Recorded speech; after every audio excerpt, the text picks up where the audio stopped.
Oui, pour présenter ce vœu qui répond à une vocation de la ville de Paris, qui veut être une ville diverse et inclusive. Et pouvoir habiter chez soi, ça vous paraît normal à chacun d'entre vous. Cependant, pour les personnes en situation de handicap, il n'y a que deux options: soit être pris en charge par le cercle familial, soit vivre dans un établissement spécialisé. Et parfois, c'est une combinaison des deux qui est nécessaire. Alors, aujourd'hui, ces personnes attendent une offre alternative que des opérations d'aménagement comme celle de Gare des Mines-Fillette, prises très en amont, peuvent apporter.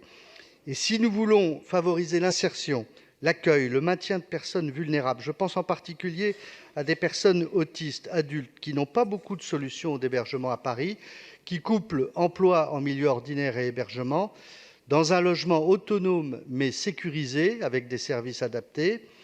Il faut concevoir pour ces personnes, je crois, autistes ou handicapées, un type nouveau d'habitat, tourné vers l'extérieur, qui soit véritablement générateur d'inclusion sociale. Un mode d'habitation regroupé, par exemple, de petits ensembles de logements indépendants, comme ça s'est fait quelquefois dans d'autres villes, mais permettant l'accompagnement quotidien et une prise en charge socio-éducative.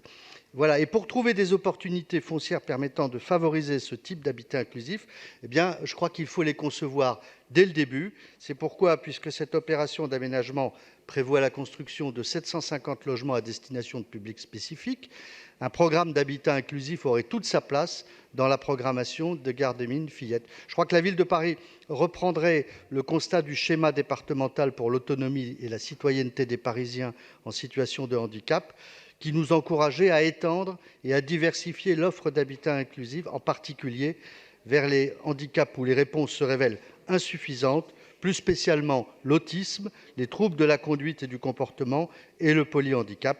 Voilà, c'est tout l'objet du vœu que je vous propose d'adopter. Je vous remercie. Concernant le vœu d'Éric Azière sur le logement pour les personnes autistes, j'émets un avis très favorable. Je trouve que c'est une excellente idée et nous devons construire une ville inclusive. Cela passe aussi par ce genre de décision. Dans les nouvelles opérations urbaines, nous pouvons réserver une part du logement spécifique prévu dans ce programme.